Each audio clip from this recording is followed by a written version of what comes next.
రాయదుర్గం నియోజకవర్గంలో ముఖ్యమంత్రి సహాయ నిధి కింద 1,20,00,000 రూపాయల డబ్బులు తీసుకువచ్చి పేదలందరికీ పంచామని తెలిపారు ప్రభుత్వ విప్ కాల శ్రీనివాసులు. అనంతపురం, రాయదుర్గంలో, బెంగళూరు, అనంతపురం, బళ్ళారి ఇతరత్ర ప్రాంతాల్లో ఆసుపత్రుల్లో ఆపరేషన్లు చేయించుకున్న 26 మందికి 17 లక్షల చెక్కులు అందజేశారు కాల్వ. అత్యవసర సమయాల్లో చికిత్స చేయించుకున్న కుటుంబాలకు బాసటగా నిలుస్తున్న ప్రభుత్వం భారతదేశంలో చంద్రబాబు నాయుడు ప్రభుత్వమేనని చెప్పడానికి ఎంతో ఆనందంగా ఉందన్నారు. నాది వీరాపురం 75 వీరాపురము. నా భర్త అనంతపురం హాస్పిటల్లో ఆపరేషన్ మైండ్ ఆపరేషన్ చేసింటే మేము చాలా డబ్బులు ఖర్చు పెట్టుకున్నాము.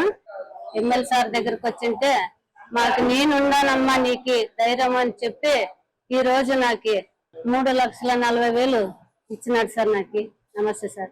నమస్కారం. మా మొగుడికి బాగుండలేదు సార్, ఆపరేషన్ చేసినాము.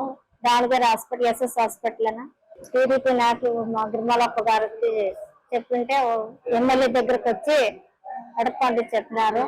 చంద్రబాబు నాయుడు సీఎం ఫండ్ వస్తుందని చెప్పినారు, వచ్చి సాయం చేసినారు సార్ మా ఎమ్మెల్యే సార్. అత్యవసర సమయాల్లో కార్పొరేట్ వైద్యం చేయించుకున్న బెంగళూరు లేదా అనంతపురం, బళ్ళారి ఎక్కడ ఏ ఆసుపత్రిలో ఆపరేషన్లు చేయించుకున్నా వాళ్లకు ముఖ్యమంత్రి సహాయ నిధి నుంచి ఉడతా భక్తిగా ఆర్థిక సహాయం అందజేస్తా ఉన్నాం. 26 మందికి 17 లక్షల రూపాయల విలువ చేసే చెక్కులను అందించడం జరిగింది. పేదరికం వెంటాడుతా ఉన్న అత్యవసర చికిత్సలకు వెనకాడకుండా అప్పులు వేసి ఆపరేషన్లు చేయించుకునే వాళ్ళకి ముఖ్యమంత్రి సహాయ నిధి అనేది ఒక వరం లాంటిది.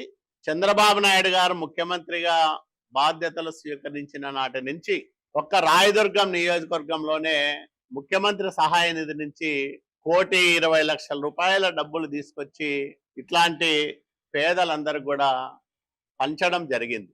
ఇంత పెద్ద ఎత్తున అత్యవసర సమయాల్లో చికిత్స చేయించుకున్న కుటుంబాలకు బాసటగా నిలుస్తున్న ప్రభుత్వం భారతదేశంలో చంద్రబాబు నాయుడు గారి ప్రభుత్వమే అని చెప్పడానికి మేమంతా గర్వపడతా ఉన్నాం.